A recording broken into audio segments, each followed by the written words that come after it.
Hello and welcome to this special report from Black and White on the issues of today that are important to all of us. In this special report, you will hear from important people who are knowledgeable about the subject matter we're going to discuss so you can keep abreast of the important issues of today. Now, let's go to Dan and Daryl.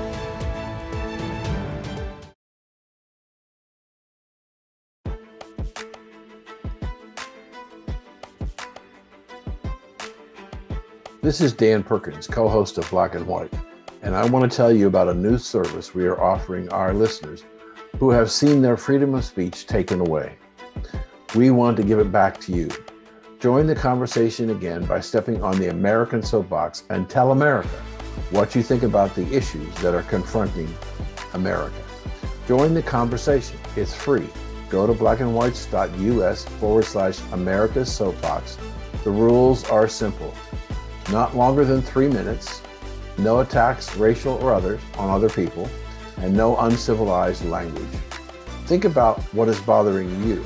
Then get out your camcorder or your smartphone, write a script, push the record button. Check that you comply with all the rules, and if you think you do, log on to blacksandwhites.us/America's Soapbox and upload the link to your message. Check back with us in a few days and see if it's available for everybody in America to watch. Tell your friends and family to take their turn on the American Soapbox. I'm Dan Perkins.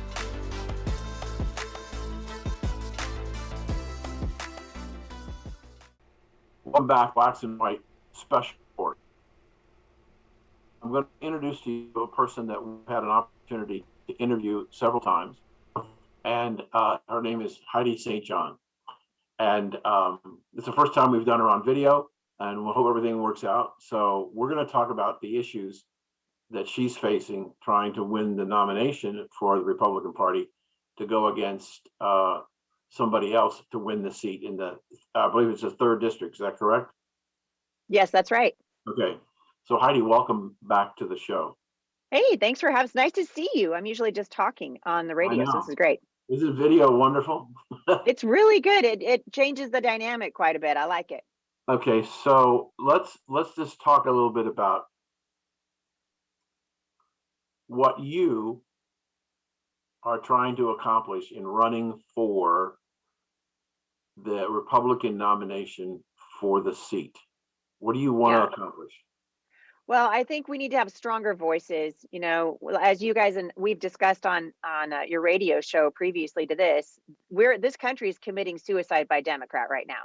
So we've got Democrats, dangerous Democrats, and weak Republicans, and I am running to replace who I see as a weak Republican. I would like to see someone in there who has got a stronger sense of conviction and has more chutzpah to bring to the floor to start arguing for the people of this country, because the country's on fire. So my goal would really be to get in there and start to make a difference, to move the needle and to bring true change and have a true representative from Washington State, one who's listening to the people and takes the concerns of the people to the floor of the House of Representatives.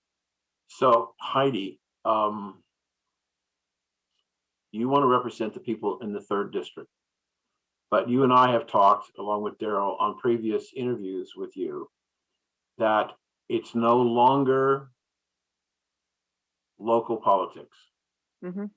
That every congressional seat and every Senate seat and probably governor's seat and other senior officers in the state are no longer local elections, because the money that from all over the country to try and convince people to vote Democrat or Republican is astronomical. But what's important to me is to hear from you say, what are the key issues that you see that the people of your state and your district are concerned about that you think you can try and do something about? Yeah. Well, it's at the top of my list. I would always tell people is education. Some people will say, well, that's not a federal issue. I beg to differ. Most of us have heard about the Department of Education. The federal government has its fingers all over education. And I do not believe that this country is going to be taken from without. This country will be taken from within, as we are cranking out hundreds of thousands of students out of our universities and out of our public high schools every single year that hate this country. They believe we're inherently racist. They have been taught critical race theory and comprehensive sex education. They believe their parents are stupid, and they are genuinely on a mission, they believe, to upend the country. Many of them indoctrinated into socialism. And I believe that what's happening in our schools right now should be qualified as a state of emergency. That's what I've been calling it. And just telling parents, listen, it's time for the government to start stepping in, people to start saying, no, I'm sorry, we're not going to give federal funding to your school if you're going to be pushing this garbage that is critical race theory and the 1619 Project and other organizations that are really aiming squarely at the heart of our children. So the education system is on fire in this country right now. It needs to be talked about. And at the very least, I keep telling people, even if, so let's say my current representative, even if the person who's in Congress right now can't do a whole lot from a congressional point of view to change the narrative, she can certainly use that pulpit to bring awareness to this issue that is crippling our country from the inside out. So that's at the top of my list. The next one, I mean, it changes every day, right? Because there's so many things that are on fire. Well, so, go ahead, Dan. Let's just stop there for a minute and go back to education. Okay. I agree with you. It's an important, and I don't think the vast majority of parents and your fellow Americans understand just how bad the public education system is in this country today. A recent test report showed there's a series of tests that are given in the 4th grade, the 8th grade, and the 12th grade to determine the level in math and reading of the students coming out through the public school system. What the most recent report found that only 1 in 4 high school seniors can do math on grade level. That means that 70 in the education system in the country are below grade level. Math, it's about 70% below grade level. So what we have is a situation where I believe what's happened over the years is that our educators have moved away from fundamentals of reading, math, and English and writing to social issues. The critical race theory is taking up time in the classroom that should be used to teach basic fundamentals to our children. And when we look at our country on a national basis, we've dropped dramatically. We're in the 30s in math in the entire world, 30s. And reading is in the 20s. So we have an education system that is not effectively producing students who have the ability to do the work on grade level. And now, to your northern border, the state of Oregon is going to say, we're no longer going to give grades. And the problem is, if you don't give grades, the colleges and universities in this country are not set up to evaluate students based on pass or fail criteria. Mm-hmm. So this didn't happen overnight. This has been going on in the education system in our country for a long time.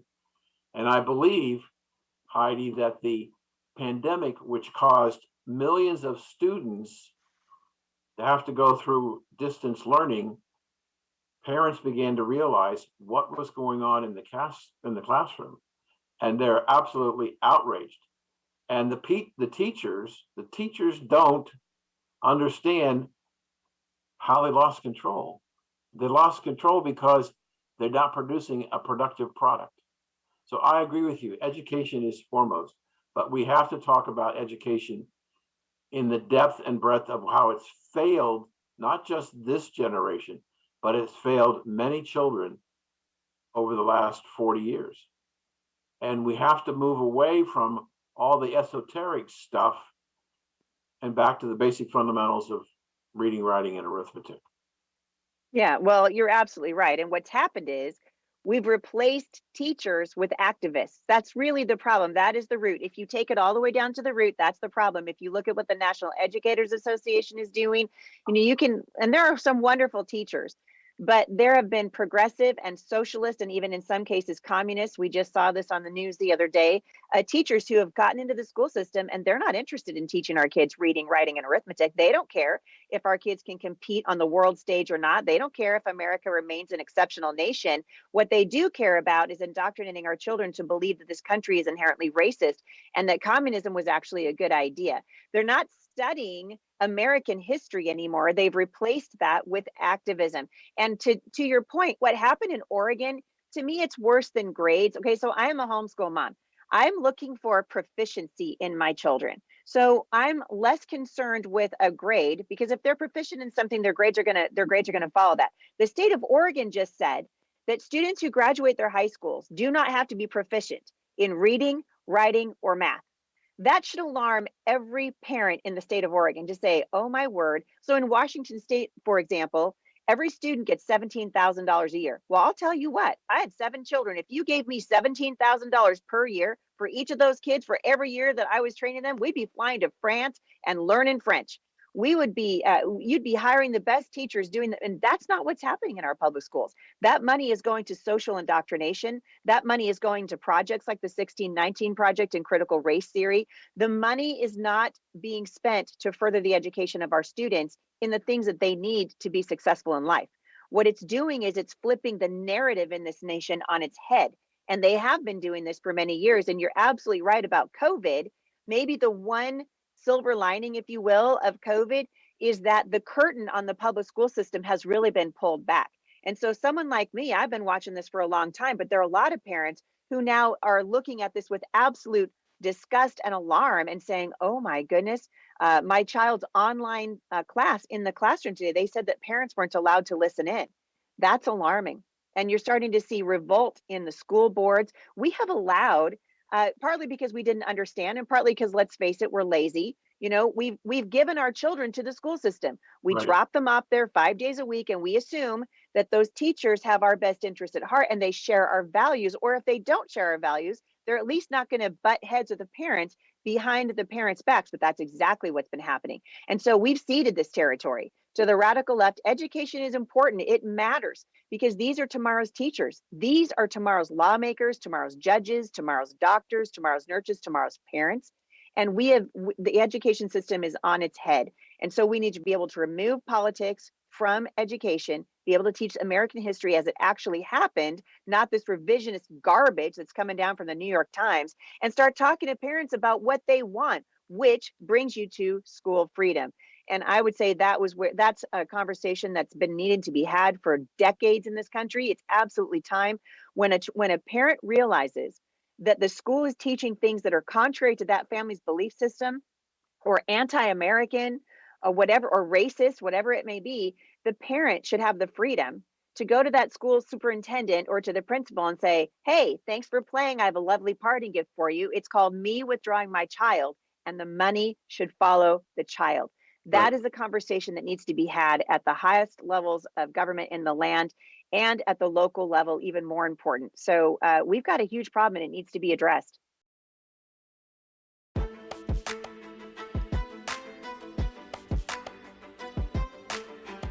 This is Dan Perkins, co-host of Black and White, and I want to tell you about a new service we are offering our listeners who have seen their freedom of speech taken away.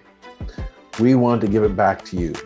Join the conversation again by stepping on the American soapbox and tell America what you think about the issues that are confronting America. Join the conversation. It's free.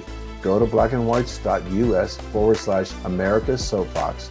The rules are simple.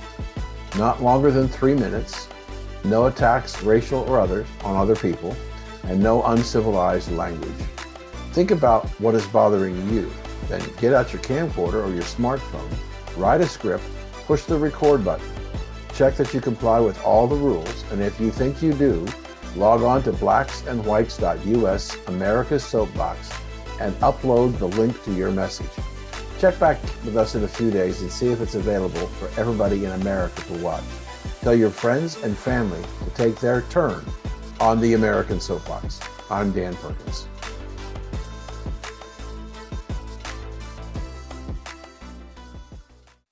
the significant growth in what you did with your children is homeschooling, and people taking their children out of the public schools and going to private schools.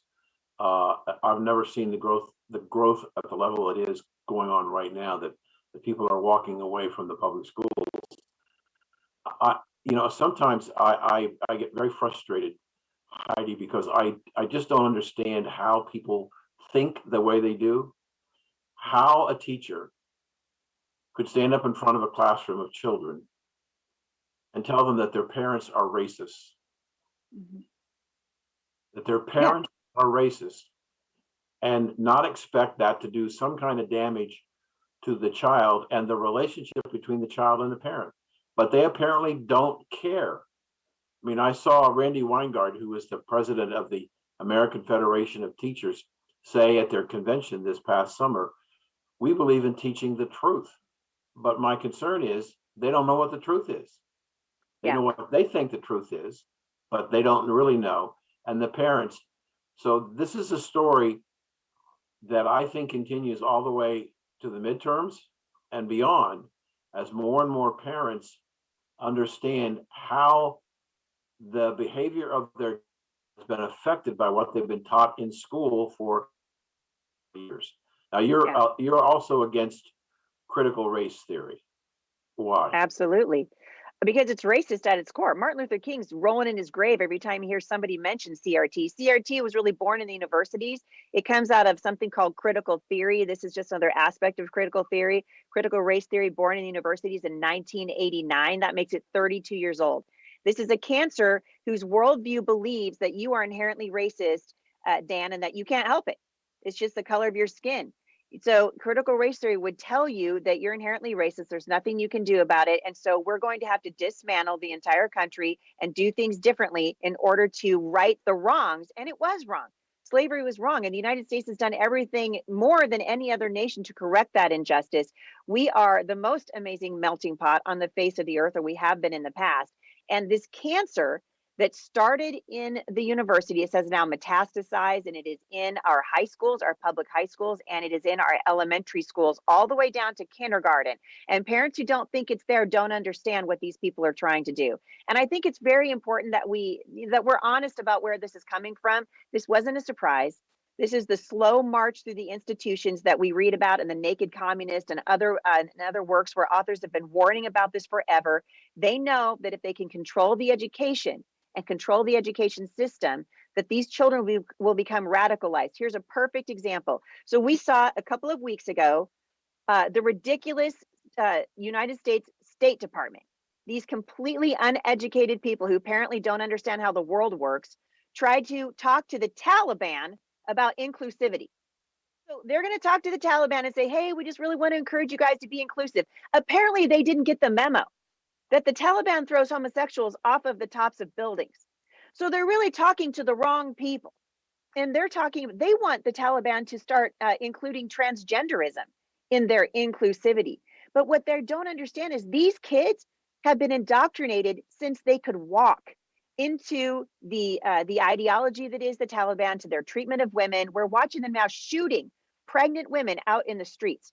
We're watching their brutal treatment of women and girls that are, or anyone that dares to go against this ideology. And the State Department is so blind and dumb that it thinks it can issue a statement from on high and they'll go, oh, yeah, inclusive. We never thought about that. No, these people are radicalized. They've been indoctrinated. Well, the same thing is happening in our public school system, and parents are shocked. I know, because I talk to them. I travel and speak for a living. They come up to me at every stop I make, many of them in tears, and they're saying, I had no idea. We put our kids into the public school system, and after 12 years, they came out. They don't share our faith. We don't believe the same things about gender. We disagree on the history of this country and the purpose of this country. We disagree on the Constitution. We disagree on the founding fathers. This was by design. This was not an accident. And this has been moving through our institutions now for a long, long time. It's just that parents are just starting to see it. And we need to understand the value and the importance of education. I mean, for goodness sake, you go all the way back to the book of Luke in the Bible. Luke 6:40 says, when a student is fully trained, he will be like his teacher. Is it any wonder that the universities have been cranking out these radical teachers, these far left ideologues, and they're masquerading as teachers. They're not teachers. They're there as activists. And if they happen to have to teach a little bit of math on the side, well, that's annoying, but I guess we'll do it.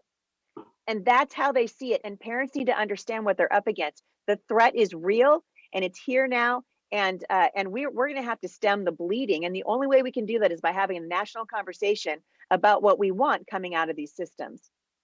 So what are some of the other issues that you think that your constituents?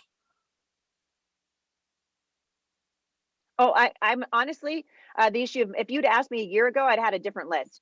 Medical freedom is going to have to be at the top of the list now. We're watching students being forced into vaccinations here in Washington state. This is happening en masse. Doctors, nurses, police officers, firefighters, ferry operators, these people are losing their jobs because they don't want to get an experimental vaccine injected into their bodies. They don't want to play around with an mRNA experimental gene therapy in the hopes of curing a virus with a 99.9% survival rate. And so what's happening is that we're removing people of principle out of these positions of authority. What happens when in a year's time, we've removed people of conviction from the judiciary? What happens when we remove them from our schools and our universities? Well, we're going to start to see chaos. I think that's what's going to happen.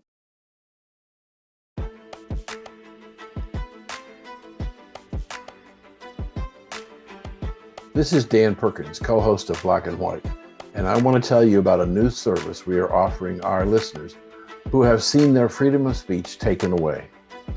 We want to give it back to you. Join the conversation again by stepping on the American soapbox and tell America what you think about the issues that are confronting America. Join the conversation. It's free. Go to blackandwhites.us/America's Soapbox. The rules are simple. Not longer than 3 minutes, no attacks, racial or others, on other people, and no uncivilized language. Think about what is bothering you. Then get out your camcorder or your smartphone, write a script, push the record button. Check that you comply with all the rules, and if you think you do, log on to blacksandwhites.us/America's Soapbox and upload the link to your message. Check back with us in a few days and see if it's available for everybody in America to watch. Tell your friends and family to take their turn on the American Soapbox. I'm Dan Perkins.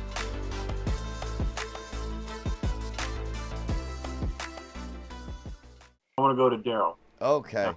I want him to have some quality time? time with you. Oh, thank you, Dan. All right, here we go. Well, let me do my correspondent thing. All right. Well, now that we're back, and I got questions for you myself. Yes, you can tell. There are people out here that do think a little bit, and we're trying to make sure it looks right. And America, we have an issue. We have an issue called absentee fathers. Let's start there. I mean, I've been doing some research and I've been looking at a lot of the information about your state and absentee fathers, these children that are running amok. What would you do to better assist the fathers or reuniting fathers with their children? I mean, the issue that I see is that sometimes mommy and daddy can't be friends. Or you are a former military man and you decide to move west to change your life. Or, even though you may still have property wherever you are, you move away to clear the past, to get out of that issue. What would you do to assist in the problem that's plaguing America, since this is not just really a true, third district area? I mean, what would you do to help put an emphasis on the absentee father issue that we're having in this country? Well, who speaks really well to this issue is Candace Owens. I've been watching Candace for many years, talking about the problem that's plaguing particularly the Black community, but we're watching it across all of the ethnicities all over the country.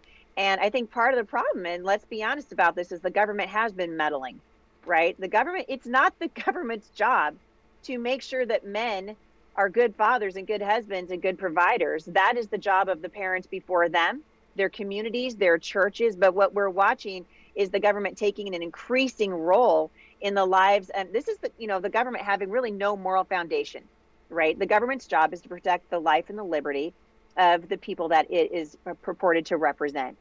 And we've taken our eyes off of these wonderful NGOs, these non-government organizations who are doing a fantastic job working with families and working with fathers in particular, and moms, single moms who need help. We've got a huge problem, and we still do here in Washington State, with mothers raising children by themselves, and the dad is nowhere to be seen, or we're watching children raising themselves. It kind of goes back to that school system. So what do? We drop our kids off at the nanny being the school system, and then the nanny raises the children, and the children don't share our values or our ideals.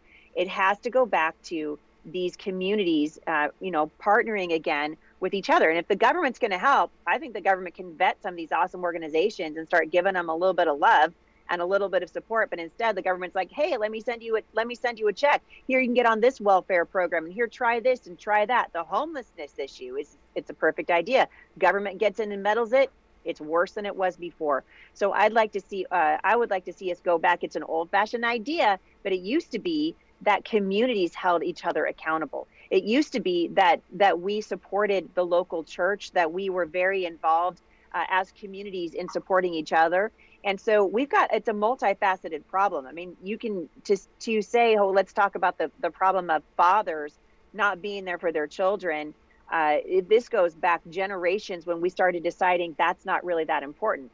That's why I wrote a book about mothers. I was saying, the world has reduced motherhood to kind of a stopover on the highway of life. But the fact is, these mothers and these fathers are influencers. And children do not raise themselves. They need engaged parents. They need a mother and they need a father who are going to be engaged and are going to be caring about those kids. And it says a little bit about the character of these adults, doesn't it? Mm-hmm. That you would think that wasn't important, or that maybe you didn't have the training that you did. Maybe that's what was going on in your family when you were growing up. So it's a national conversation, I think, that needs to be had. I'd like to see the government get out of the conversation, frankly, because they screw everything up they get involved in. And I'd like to see us going back to the model of community involvement, community centers, churches, parishes, organizations that really come along, because we do get into crisis moments, right? So, you can thank COVID-19 right now and the ridiculous mandates that are coming down from on high. People are losing their jobs. People are losing their livelihoods.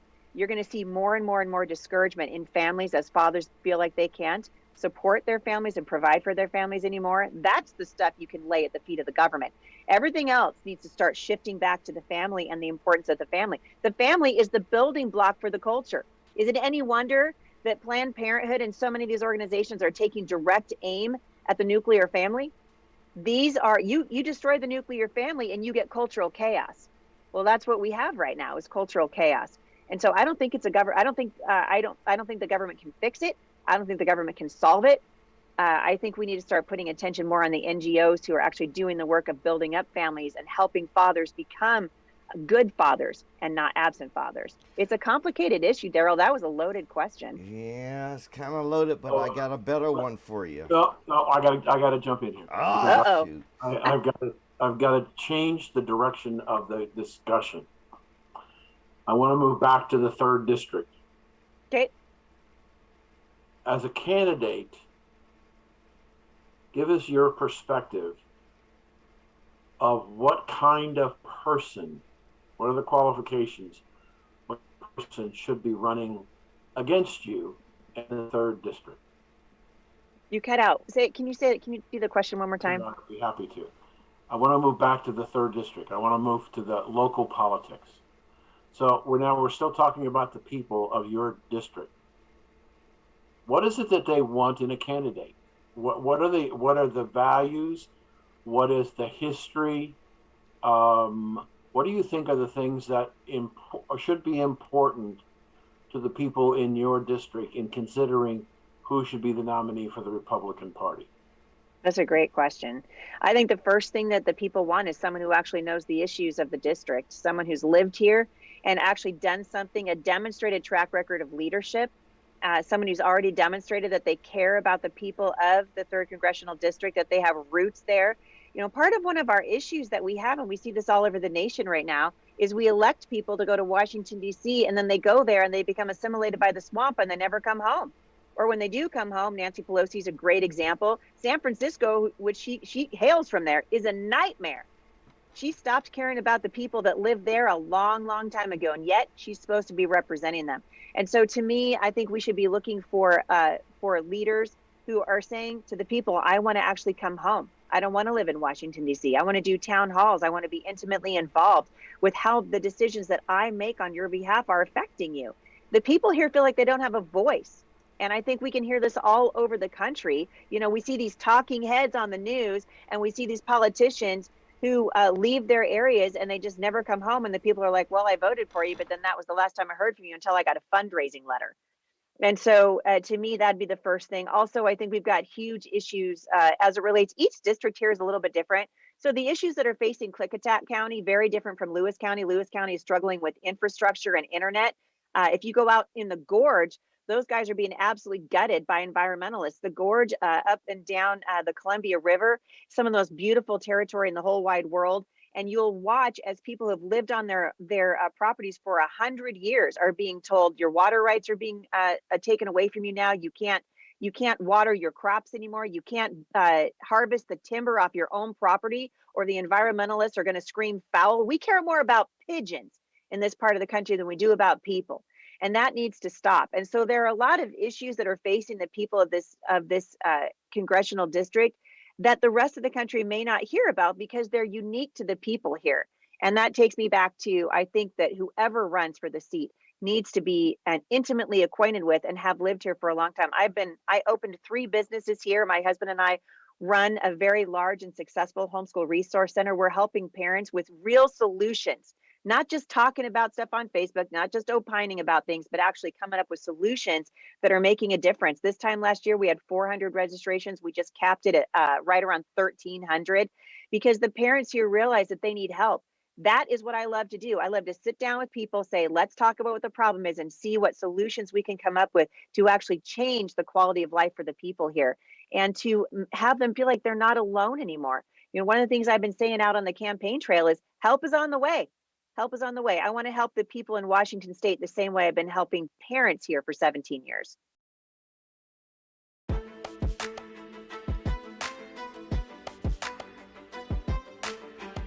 This is Dan Perkins, co-host of Black and White, and I want to tell you about a new service we are offering our listeners who have seen their freedom of speech taken away. We want to give it back to you. Join the conversation again by stepping on the American soapbox and tell America what you think about the issues that are confronting America. Join the conversation. It's free. Go to blackandwhites.us/America's Soapbox. The rules are simple. Not longer than 3 minutes, no attacks, racial or others, on other people, and no uncivilized language. Think about what is bothering you. Then get out your camcorder or your smartphone, write a script, push the record button. Check that you comply with all the rules, and if you think you do, log on to blacksandwhites.us/America's Soapbox and upload the link to your message. Check back with us in a few days and see if it's available for everybody in America to watch. Tell your friends and family to take their turn on the American Soapbox. I'm Dan Perkins.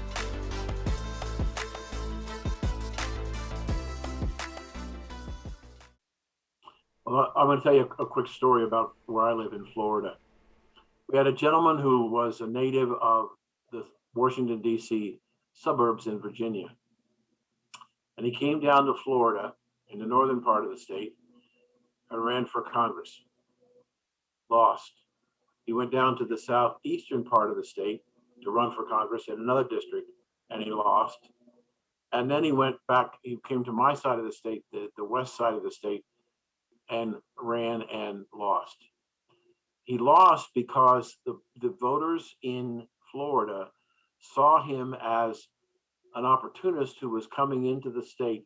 He had no history, no legacy with the state, and came in and stayed long enough to become a citizen of the state so he could run for public office. but the people turned him away.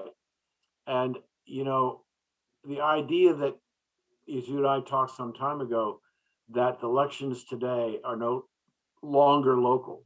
They're national. They have national implications because of the money that comes in to state and federal representation. The amount of money being spent is just astronomical. But when you have people who have no roots in the community coming in to try and run, and I think one of your opponents is one of those people who doesn't have any history. It came in about a year ago to establish residency to run. That's to me fraudulent, because you've been there most of your adult life working with the people in your community, and you understand what the needs are, and you've reached out to talk to people on an ongoing basis, and you have a relationship. And if you go to Washington, you bring the power of that relationship to the people that you're representing. But somebody who doesn't really understand what the issues are, they're going to wind up depending upon staff to tell them what they should do, because they have no clue what's going on in the district.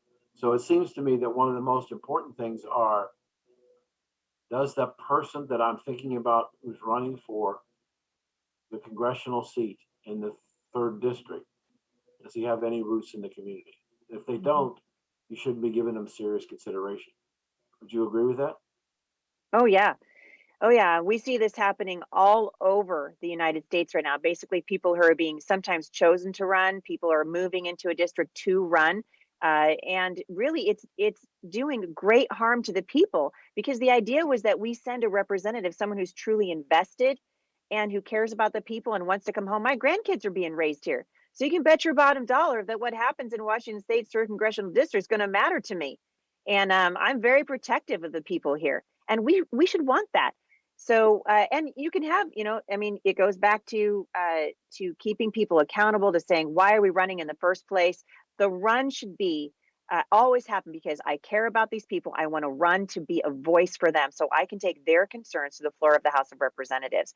And that's what I'm intending to do. For me, this is the next step. I've already been 16 years ago. I went to Washington, D.C., and I met with my senator. By the way, she's still the senator. She's been there way too long. Maria Cantwell, Democrat out of Seattle. I went there to lobby on behalf of parents and to kind of get a feel for what it was like to walk the halls of Washington, D.C. and start to be a voice for the people. Then I took my fight to the State House in Olympia.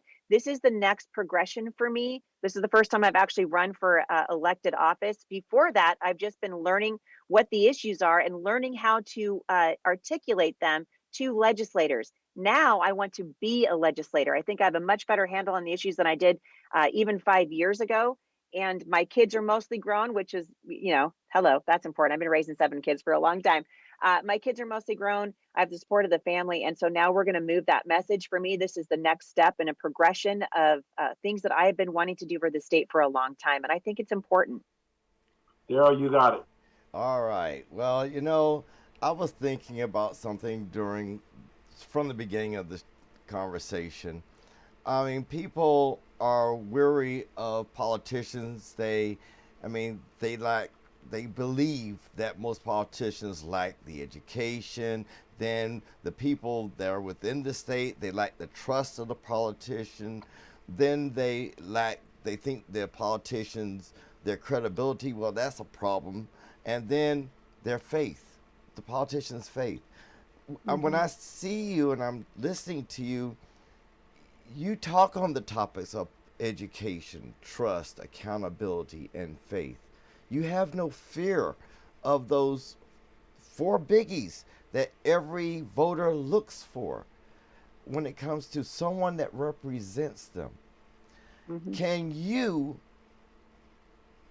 tell me what is the difference between you, the lady, the mother, politician that you're going to be, the representative that you are, comparing you to, say, the person that's that has the position today? What would be the biggest difference? Because accountability is big for me, honestly.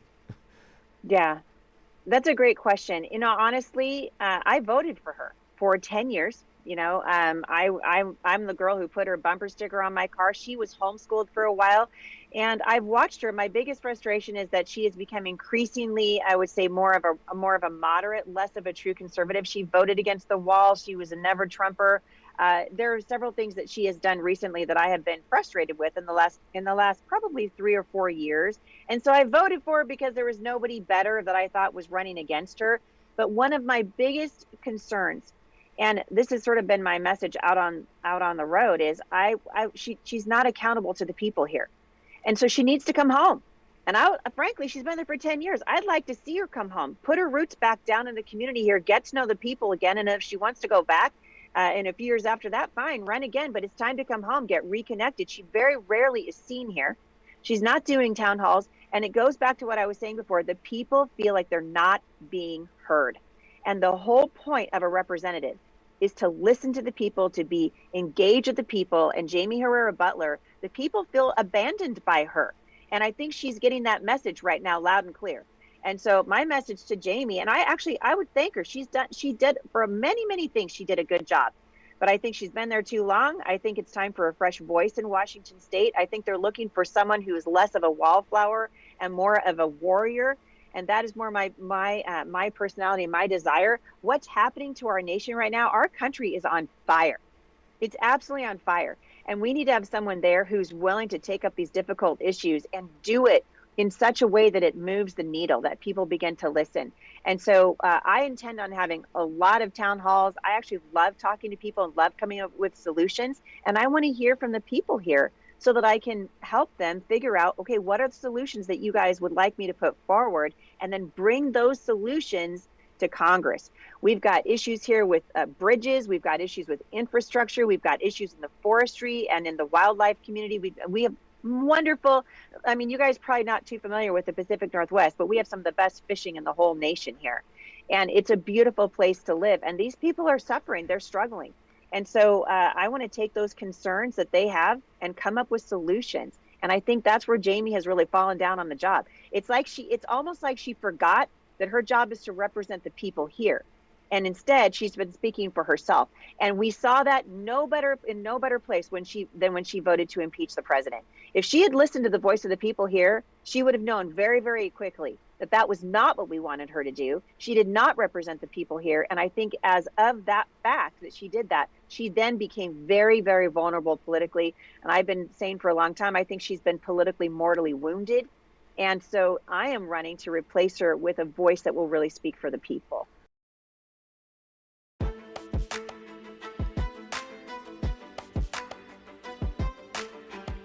This is Dan Perkins, co-host of Black and White, and I want to tell you about a new service we are offering our listeners who have seen their freedom of speech taken away. We want to give it back to you. Join the conversation again by stepping on the American soapbox and tell America what you think about the issues that are confronting America. Join the conversation. It's free. Go to blackandwhites.us/America's Soapbox. The rules are simple.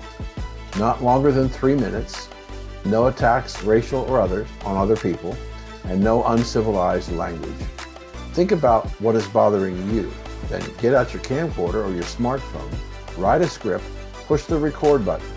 Check that you comply with all the rules, and if you think you do, log on to blacksandwhites.us, America's Soapbox, and upload the link to your message. Check back with us in a few days and see if it's available for everybody in America to watch. Tell your friends and family to take their turn on the American Soapbox. I'm Dan Perkins.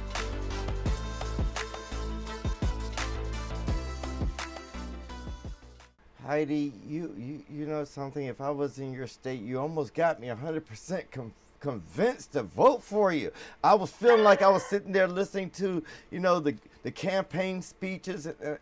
You're hitting all the spots. You're making me feel like, first you're a mom. You know what's needed. You've done taxes. You know how to do bookkeeping. You know how to help educate properly the children. You have a belief, a faith. You're accountable. You know your own accountability. And I feel like I can trust you. Now, the other issue that I have right now is that when say the lady you're just talking about that's already in office, she's stuck here in the swamp. She's feet muddy. She knows what it feels like to be there. She's ingrained. Do you believe that a representative needs to return home? I mean, my inspiration when I grew up was watching the movie Mr. Smith Goes to Washington. Okay. Yeah, I me love too. Yeah. Mr. I mean, sorry. That made me feel like, yes, someone is fighting for the people, fighting for the right, fighting for someone to be seen as a human, and I'm representing those humans. Oh, I always put myself in Mr. Smith's place. Okay, I loved it. Do you find that as a representative, I know you want your voice heard.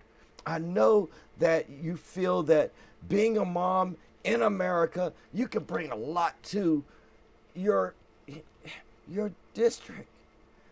The question is, with all that on your plate that you've already passed on, you've cleared your slate, your children are in college, with all that done, are you ready to take that office? Are you ready to take that seat? Are you ready to help those people that are in need? I mean, I hate to say it, Biden has put a stake in a lot of people's backs. He's made Americans see other Americans outside this country stuck in Afghanistan. And he has us Americans feeling like this country has lost its patriotism. Mm-hmm. Are you ready to bring this back to America? Are you ready to bring it home? Are you ready to make your community the place that a mother would say, hey, I want my children to go there. They got the education. They got the ideology that is American, homegrown. Are you ready? I love this country. I'm so ready. I've been ready for this for a long time. I feel like I've been getting ready for this my whole life. And to me, this is the Super Bowl. You said the other day when we were on the show that America needs a mom. And I think you're going to watch American mothers, mama bears rising up all over this country. We are tired of watching our nation burn to the ground. I'm the girl who cries at the national anthem. I love this country. I think it's worth fighting for. I love this country. I love the people of this country. And I particularly care about the people of Washington State's 3rd Congressional District. And they need a true voice. They need someone who's going to represent them and say, hey, help is on the way. Help is on the way. You guys do not have to live. People are feeling hopeless. I mean, I don't want to bring anybody down, but I'll tell you right now, the suicide rate around the nation, and particularly here in Washington State, is skyrocketing. As you're watching people have worked and honorably for 25 plus years, and because they won't get this vaccine, they're having their jobs stolen from them, their pensions are being taken away from them. I want to restore a sense of hope to the people here and to say, listen, I will be a voice for you. We are going to make a difference, and together we can start turning back the tide that this country has been experiencing now for a long time. As I said at the onset of the show, the American nation is committing suicide by Democrat. And because we have dangerous Democrats in leadership and weak Republicans who don't have the spine and the backbone to stand up to what's happening right here, when are we going to start talking about what's happening with our veterans? When are we going to start talking about what's happening with the men and women who are losing their jobs and the businesses are being closed for a virus with a 99.9% survival rate? And I'm not saying the virus doesn't exist. It absolutely does. But I'll tell you what, crippling the entire nation for it was not the right thing to do. And we are watching people suffering. True suffering is coming to this country right now because of the policies of dangerous Democrats. They're shutting down. I just talked to a gentleman from Centralia. They're shutting down the power plants here. They're shutting down another power plant in Montana that is closely related to the one that's here. You know what's going to go with that? Jobs. And you know what's going to go with that? The people's hope and enthusiasm to want to stay in the great state of Washington, one of the most beautiful places on the planet, is absolutely being ruined right now by Democrat policies. I am ready for this fight, ready on day one. Let me at him. I cannot wait to get on the floor of the House of Representatives and go toe to toe with Nancy Pelosi. She's not going to know what hit her. I love you. I just love it. Hey, I want to make sure people understand. Now, you are a homegrown Washington State woman, right? Yes. Well, yes, I've been here for 17 years. My kids have been raised here. Oh, Yep. ain't that beautiful? So you know what's going on. You know Yeah. the people. You know like they say, you know the flavor of the secret sauce. So That's right. So We now, got some secret sauce here in the Northwest. oh yes, y'all do. I do know that. But so, Everyone thinks it's liberalism, but I'm going to change it. oh, well, guess what? I'm gonna let you know. I believe in you personally, and I'm gonna say that on record. I believe in you, and with you and your stance, I believe that you possess what your state needs, your district needs, and honestly, I worry about your state. I mean, I saw it during the riots. I saw it right there on national TV. Fire, smoke, brimstone. Same thing as in here in D.C. And it hurts that, you know, the representatives, the state governors did not stand up and say, no, this does not happen in our state. At least they know mom will say, no, this ain't happening in my house. So mom will also say, since she runs the house, which will be part of her, which is the state, mom can say, this ain't happening no more. We don't need no more American confusion. We don't need people to rally against what is set in stone, the Constitution. God bless you. God bless you, Heidi. Heidi, Thank you. It's been a pleasure to have you on. We've been speaking to Heidi St. John, who is a candidate for the Republican nomination in the 3rd District in Washington. Thank you for joining us, and we'll have you on again soon. Thanks. I look forward to it.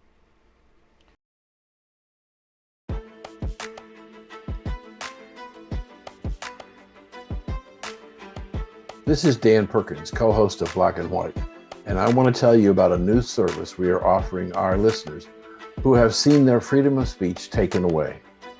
We want to give it back to you. Join the conversation again by stepping on the American soapbox and tell America what you think about the issues that are confronting America. Join the conversation. It's free. Go to blackandwhites.us/America's Soapbox. The rules are simple. Not longer than 3 minutes, no attacks, racial or others, on other people, and no uncivilized language. Think about what is bothering you. Then get out your camcorder or your smartphone, write a script, push the record button. Check that you comply with all the rules, and if you think you do, log on to blacksandwhites.us/America's Soapbox and upload the link to your message. Check back with us in a few days and see if it's available for everybody in America to watch. Tell your friends and family to take their turn on the American Soapbox. I'm Dan Perkins.